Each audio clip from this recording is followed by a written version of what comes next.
అధిక బరువుతో బాధపడుతున్నారా? బీ బెటర్ వారి గార్సినియా కంబోజియా వాడండి, బరువు తగ్గండి. వివరాలకి డిస్క్రిప్షన్లోని లింక్ని క్లిక్ చేయండి. ఈ రోజుల్లో ఎంతోమంది గ్యాస్ట్రిక్ సమస్యలతో ఇబ్బంది పడుతూ ఉన్నారు. తిన్న ఆహారం అరుక్క ఎంతోమంది ఇబ్బంది పడుతున్న పరిస్థితులు మనం రోజు చూస్తూనే ఉన్నాం, వింటూనే ఉన్నాం. అటువంటి వారి కోసం అసలు యోగాలో ఎటువంటి ఆసనాలు ఉన్నాయి, ఏ ఆసనం చేయడం వల్ల అరుగుదల సమస్య అనేది పూర్తిగా తగ్గుతుంది అనే అంశాల గురించి మనతో మాట్లాడేందుకు ప్రముఖ యోగా ఎక్స్పర్ట్ వసంతలక్ష్మి గారు ఉన్నారు. వసంతలక్ష్మి గారు నమస్తే అండి. నమస్తే అండి. మేడం, ఈ రోజుల్లో చాలా మందిలో చూసుకున్నట్లయితే గ్యాస్ట్రిక్ సమస్యలు వస్తున్నాయి. అసలు గ్యాస్ట్రిక్ సమస్యలు రావడానికి గల ప్రధాన కారణం ఏంటి? అందరికీ నమస్కారం. లైఫ్ స్టైల్ చేంజెస్ చాలా మారిపోయాయి.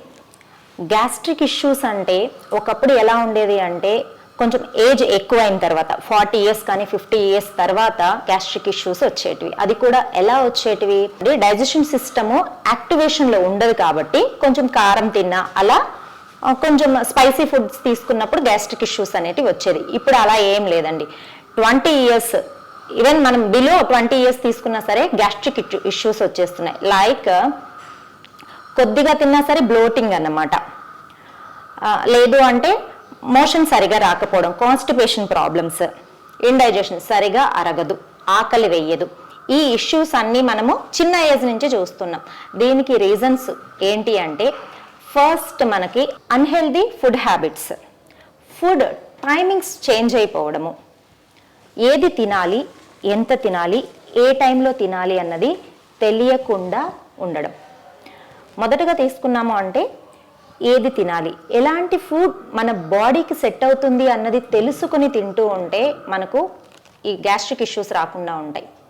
ఎంత తినాలి, మన పొట్టకి ఎంత ఫుడ్ సరిపోతుందో, 100% ఫుడ్ సరిపోతుంది అంటే అందులో 70% మాత్రమే మనం ఫిల్ చేసి రిమైనింగ్ వాటర్ కోసం, ఎయిర్ కోసం గ్యాప్ ఇచ్చేస్తే మనకు డైజెషన్ అనేది బాగా జరుగుతుంది, గ్యాస్ట్రిక్ ఇష్యూస్ రాకుండా ఉంటాయి. ఏ టైంలో తినాలి, టైమింగ్స్ అన్నది మనం సూర్యుడు ఉన్నప్పుడు చక్కగా తినాలి. దీనికి శాస్త్రంలో చెప్తారు, సూర్యుడు ఉదయించే సమయానికి రాజులాగా తినాలి అంటారు. సూర్యుడు అస్తమిస్తున్న సమయానికి జస్ట్ లైక్ ఏ బెగ్గర్, భిక్షగాడిలాగా తినాలి అంటారు. అంటే సూర్యుడు ఉన్న టైంలో మనకు డైజెషన్ పవర్ చాలా బాగా ఉంటుంది. ఎర్లీగా తినాలి. ఎర్లీ ఇన్ ద మార్నింగ్ కొంచెం బాగా ఎక్కువ ఫుడ్ తీసుకోవచ్చు, ఆఫ్టర్నూన్ యావరేజ్గా తీసుకోవాలి. ఈవినింగ్ టైం, నైట్ టైం వచ్చేసేటప్పటికి చాలా తక్కువ ఫుడ్ తీసుకోవాలి. ఇలా కనుక చేస్తూ ఉంటే, టైమింగ్స్ కనుక మెయింటైన్ చేస్తూ ఉంటే మనకు గ్యాస్ట్రిక్ ఇష్యూస్ రావు. ఏ వేళల్లో ఆహారాన్ని తీసుకోవాలో చెప్తున్నారు, కానీ ఎటువంటి ఫుడ్ని తీసుకోవాలనేది మా ప్రేక్షకుల కోసం మీరు చెప్పారు. ఎస్ అండి, ఖచ్చితంగా. ఎలాంటి ఫుడ్ తీసుకోవాలి అన్న విషయానికి వస్తే ఇప్పుడు హోమ్ ఫుడ్ అసలు కంప్లీట్గా అవాయిడ్ చేసేసి అవుట్ సైడ్ ఫుడ్కి వెళ్ళిపోతున్నారు. అవుట్ సైడ్ ఫుడ్లో ప్రాసెసింగ్ ఫుడ్స్, ఎక్కువ స్పైసీ ఉన్న ఫుడ్స్, ఆయిలీ ఫుడ్స్, ఇవన్నీ కూడా టైం లేకపోవడం అనేది ఒక రీజన్ కూడా కావచ్చు. బయట ఫుడ్కి ఎక్కువ అలవాటు అయిపోవడం వల్ల ఈ ప్రాబ్లం గ్యాస్ట్రిక్ ఇష్యూస్ అనేది ఎక్కువ వచ్చేస్తుంది. వచ్చిన తర్వాత దీన్ని తగ్గించుకోవడానికి మళ్ళీ మెడికేషన్కి వెళ్తున్నాం. ఎప్పుడైనా సరే ప్రాబ్లం రాకముందే prevention is better then cure. ముందుగా కనుక మనము మన శరీరాన్ని ఎలా యాక్సెప్ట్ చేస్తుందో ఆ ఫుడ్ని తీసుకుంటూ ఉన్నామంటే ఈ ఇష్యూస్ రాకుండా ఉంటాయి. మరి ఎలాంటి ఫుడ్ తీసుకోవాలి? మనకు తేలికగా డైజెషన్ అయ్యే ఫుడ్ తీసుకోవాలి. ఉప్పు కారం తక్కువ ఉన్న ఫుడ్ తీసుకోవాలి. టైంకి తినడం అనేది చాలా ఇంపార్టెంట్గా చూసుకోవాలి. ఫ్రెష్ వెజిటబుల్స్, ఫ్రూట్స్, ఏ సీజన్లో వచ్చే ఫ్రూట్స్ ఆ సీజన్లో తీసుకోవాలి.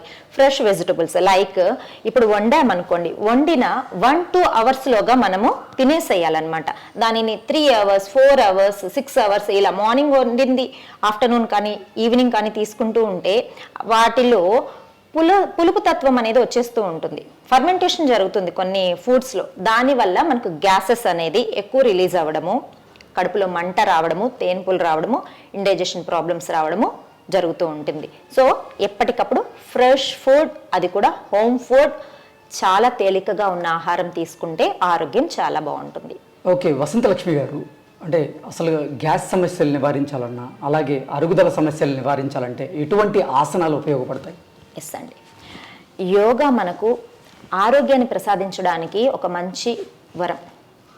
యోగా ప్రతినిత్యం ప్రాక్టీస్ చేసే వాళ్ళకి ఇలాంటి సమస్యలు ఏమీ రాకుండా ఉంటాయి. ఈ గ్యాస్ట్రిక్ ఇష్యూస్ ఉన్న వాళ్ళు ప్రతిరోజు కొన్ని ఆసనాలని క్రమం తప్పకుండా ప్రాక్టీస్ చేస్తూ ఉంటే డైజెషన్ పవర్ అనేది పెరుగుతూ ఉంటుంది, గ్యాస్ట్రిక్ సమస్యలు అనేది తగ్గుతూ ఉంటుంది. ఇందులో మొదటగా మనం చెప్పుకోవాల్సింది పవనముక్తాసన గ్యాస్ట్రిక్ ఇష్యూస్ని బాగా తగ్గిస్తుంది. డైజెషన్ పవర్ని ఇంప్రూవ్ చేయాలి. మళ్ళీ గ్యాస్ట్రిక్ ఇష్యూ తగ్గడం ఒకటే అయితే డైజెషన్ బాగా జరగాలి. దీనికోసము జాను శీర్షాసన అండ్ వక్రాసన చాలా బాగా హెల్ప్ చేస్తాయి. దీని తర్వాత నాడి శుద్ధి ప్రాణాయామ, శరీరంలో ప్రతి నాడిని శుద్ధి చేసి మన డైజెషన్ పవర్ని ఇంప్రూవ్ చేయడానికి చాలా చక్కగా ఉపయోగపడుతుంది. తరువాత భోజనం చేసేటప్పుడు ఏ ఆసనాలో కూర్చోవాలి, చేసిన తర్వాత ఎలాంటి ఆసనాలో కూర్చోవాలి, తరువాత వేయవలసిన ముద్ర ఏంటి అన్నది కూడా తెలుసుకుందాం. మనము రెగ్యులర్గా ప్రాక్టీస్ చేయవలసిన ఆసనాలలో గ్యాస్ట్రిక్ సమస్యలు ఉన్నప్పుడు జాను శీర్షాసన చాలా చక్కగా ఉపయోగపడుతుంది. ఎలా వేయాలో చూద్దాము. ఎవరు వేయకూడదో కూడా ముందుగా తెలుసుకుందాము. రీసెంట్ సర్జరీస్ అయిన వాళ్ళు, హర్నియా ప్రాబ్లం ఉన్న వాళ్ళు ఈ ఆసనాన్ని అవాయిడ్ చేసుకోవాలి. చూడండి, మెల్లగా 2 లెగ్స్ని స్ట్రెచ్ చేసుకొని కొంచెం లెగ్స్ని వార్మప్ చేయాలి. నీస్ని పైకి కిందకి ట్యాప్ చేయాలి. ఎప్పుడైనా సరే ఏ ఆసన చేస్తున్నా సరే బాడీని ఫ్లెక్సిబుల్గా వార్మప్ చేసి తర్వాత ప్రాక్టీస్ చేసుకోవాలి. రైట్ లెగ్ని చక్కగా ఇలా నీ వద్ద ఫోల్డ్ చేసుకోవాలి. డీప్ బ్రీతింగ్ తీసుకొని హ్యాండ్స్ అప్. డీప్ బ్రీతింగ్ ఎంత వీలైతే అంత చక్కగా లంగ్స్ని ఫిల్ చేసి స్లోగా ఎక్సేల్ చేస్తూ ముందుకు వెళ్ళాలి. వీలైతే టోస్ని కానీ మన పాదాన్ని కానీ పట్టుకొని హెడ్ని డౌన్ చేసుకోవాలి. ఇది జాను శిరాసన అంటారు. జాను అంటే నీ, శిర అంటే హెడ్, రెండింటిని టచ్ చేస్తాం కాబట్టి జాను శిరాసన అంటారు. ఇలా ఎంతసేపు ఉండగలిగితే అంతసేపు చక్కగా ఈ ఆసనాలో ఉండాలి. డీప్ బ్రీతింగ్స్ తోటి మెయింటైన్ చేస్తూ మనకు ఎక్కడెక్కడ స్ట్రెచెస్ వస్తున్నాయి, అబ్డామన్లో చక్కగా స్ట్రెచెస్ వస్తూ ఉంటుంది. డైజెషన్ పవర్ ఇంప్రూవ్ అవ్వడానికి ఈ ఆసనాలో మనం ఎంతసేపు ఉండగలిగితే మినిమం 10 సెకండ్స్ నుంచి 20 సెకండ్స్ వరకు ఉండాలి. డీప్ బ్రీతింగ్ తీసుకుంటూ మెల్లగా హ్యాండ్స్ని పైకి లిఫ్ట్ చేసి స్లోగా డౌన్ చేసుకోవాలి. 10 సెకండ్స్ నుంచి 20 సెకండ్స్ 2 టైమ్స్ నుంచి 4 టైమ్స్ వరకు రిపీట్ చేస్తూ ఉండాలి. లెగ్ని చేంజ్ చేసి లెఫ్ట్ లెగ్ని ఫోల్డ్ చేసుకొని రైట్ సైడ్ కూడా ఇలానే ప్రాక్టీస్ చేయాలి. Deep breathing, breath out. చక్కగా నీని హెడ్కి టచ్ చేసి ఎంత వీలైతే అంత ముందుకి అప్పర్ బాడీని స్ట్రెచ్ చేస్తూ ఉంటాము.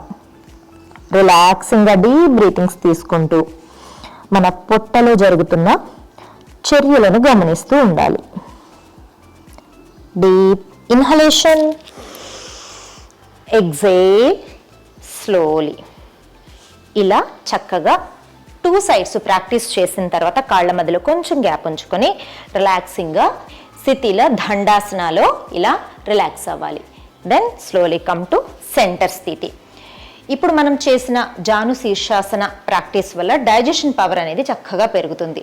నెక్స్ట్ రైట్ లెగ్ని ఇలా ఫోల్డ్ చేసుకుంటాం. నెక్స్ట్ మనకి పొట్టలో ఉన్న గ్యాస్ట్రిక్ సమస్య తగ్గడం కోసము వక్రాసన చక్కగా హెల్ప్ చేస్తుంది. రైట్ లెగ్ని ఫోల్డ్ చేసుకొని రైట్ హ్యాండ్ని చక్కగా ఇలా సైడ్కి తీసుకుంటాం. లెఫ్ట్ హ్యాండ్ని డీప్ బ్రీతింగ్ తోటి పైకి తీసుకొని లెఫ్ట్ ఎల్బోని రైట్ నీ మీద నుంచి పైకి స్ట్రెచ్ చేసి చూడండి, రైట్ టోస్ని లెఫ్ట్ హ్యాండ్తో పట్టుకోవాలి. అప్పర్ బాడీ కంప్లీట్గా రైట్ సైడ్కి తిరగాలి. రిలాక్సింగ్గా కళ్ళు మూసుకొని ఈ ఆసనా స్థితిలో 10 సెకండ్ల నుంచి 20 సెకండ్ల వరకు ఉండాలి. చాలా సింపుల్గా ఉంటుంది. గ్యాస్ట్రిక్ సమస్యలు ఉన్న వాళ్ళకి మనకు ప్రాక్టీస్ చేస్తున్నప్పుడే ఆ డిఫరెన్స్ అనేది తెలుస్తూ ఉంటుందన్నమాట. స్లోలీ రిలీజ్, మెల్లగా. తర్వాత లెఫ్ట్ సైడ్ కూడా లెఫ్ట్ లెగ్ని ఫోల్డ్ చేసుకుందాం. Left hand back, right hand up, twist. Deep breathing, right hand up, slowly down, release. లెగ్స్ని కంఫర్టబుల్గా స్ట్రెచ్ చేసుకొని మరలా స్థితిలో దండాసనాలో రిలాక్స్ అవ్వాలి. Slowly centre. ఈ వక్రాసనాన్ని కూడా 2 నుంచి 4 సార్లు ప్రాక్టీస్ చేసుకోవాలి. తర్వాత గ్యాస్ట్రిక్ సమస్యల్ని కంప్లీట్గా మనకి అవాయిడ్ చేయడం కోసము, మన డైజెషన్ సిస్టమ్ని ఇంప్రూవ్ చేయడం కోసము పవనముక్తాసన చాలా చక్కగా ఉపయోగపడుతుంది. ఇది శవాసన స్థితిలో ప్రాక్టీస్ చేస్తాం.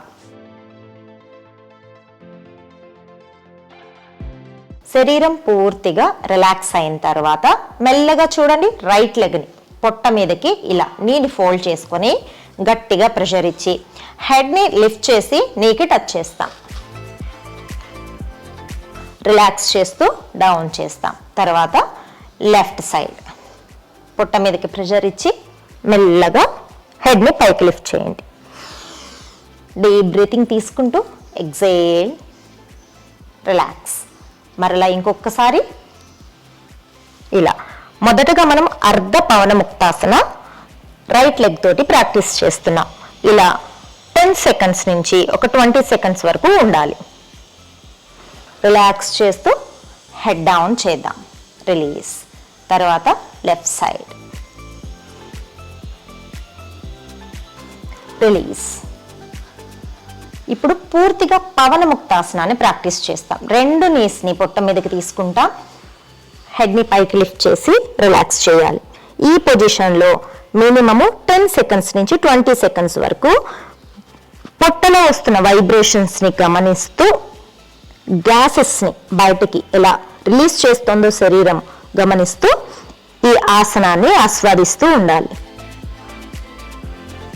మెల్లగా హెడ్ని డౌన్ చేసుకొని లెగ్స్ని రిలీజ్ చేసుకోవాలి. ఇలా పవన ముక్తాసనాన్ని 2 నుంచి 3 సార్లు ప్రాక్టీస్ చేయాలి. తర్వాత చేతులను చూడండి, అరచేతులను పూర్తిగా రిలాక్స్ చేస్తూ కాళ్ళ మధ్యలో కంఫర్టబుల్ గ్యాప్ ఉంచుకొని శవాసన స్థితిలో శరీరాన్ని రిలాక్స్ చేయాలి. మెల్లగా తరువాత రైట్ సైడ్కి తిరిగి సిట్టింగ్ పొజిషన్లో కూర్చోవాలి. చూసారు కదా, జాను శీర్షాసన, వక్రాసన అండ్ పవన ముక్తాసన, ఈ 3 ఆసనాలు ప్రతిరోజు ప్రాక్టీస్ చేస్తే మనకు గ్యాస్ట్రిక్ ఇష్యూస్ అనేది తగ్గిపోతాయి. డైజెషన్ పవర్ అనేది కూడా బాగా పెరుగుతుంది. దీని తర్వాత నాడి శుద్ధి ప్రాణాయామ, శరీరంలోని ప్రతి నాడిని శుద్ధి చేసి గ్యాస్ట్రిక్ ఇష్యూస్ని తగ్గించడానికి చక్కగా ఉపయోగపడుతుంది. నాడి శుద్ధి ప్రాణాయామ ఎలా చేయాలో చూద్దాం. చూడండి, లెఫ్ట్ పామ్ని చిన్ముద్రలో ఉంచుకోవాలి. రైట్ పామ్ని నాసికా ముద్రలో ఉంచుకోవాలి.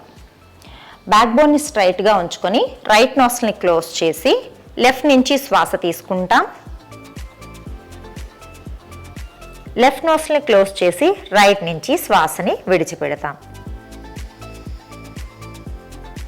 మరలా రైట్ నుంచి శ్వాసను తీసుకుంటాం, లెఫ్ట్ నుంచి శ్వాసని విడిచిపెడతాం. ఇలా కొన్ని రౌండ్స్ ప్రాక్టీస్ చేయాలి. Left breath in, right breath out, right breath in, left breath out, left breath in, right breath out, right breath in, left breath out. Release and relax. ఇలా నాడి శుద్ధి ప్రాణాయామాన్ని మినిమము 6 రౌండ్స్ నుంచి 12 rounds వరకు practice చేయాలి. తరువాత భోజనం చేసేటప్పుడు ఇలా చక్కగా సుఖాసనలో కింద కూర్చొని మన పంచభూతాలు అరిచేతిలో నిక్షిప్తమై ఉంటాయి. ఈ పంచభూత తత్వాలని ఒకటిగా చేస్తూ ఇలా కలుపుతూ భోజనం చేయాలి. ఇది మాత్రం ఖచ్చితంగా ఇలానే చేయాలి. భోజనం ఇలా కనుక చేయగలిగితే మనకు అసలు డైజెషన్ ఇష్యూసే రాకుండా ఉంటాయి. మన చేతిలో భోజనం ఇలా తగలంగానే మన నాడీ వ్యవస్థ మెదడుకి సంకేతాలను పంపిస్తుంది. ఇప్పుడు భోజనము మనకి ఇస్తున్నారు, మనము భోజనం చక్కగా అరగడానికి జ్యూసెస్ని రిలీజ్ చేయాలి అని చెప్పి. అప్పుడు చక్కగా మనకు డైజెషన్ ఇష్యూస్ రాకుండా ఉంటాయి, అరుగుదల అనేది పెరుగుతుంది. కింద కూర్చొని భోంచేయడం వల్ల డైజెషన్ ఇష్యూస్ తగ్గిపోతాయి. తర్వాత భోజనం చేసిన తర్వాత ఇలా చక్కగా వజ్రాసనాల్లో కూర్చోవాలి. 2 మోకాళ్ళను మడుచుకొని.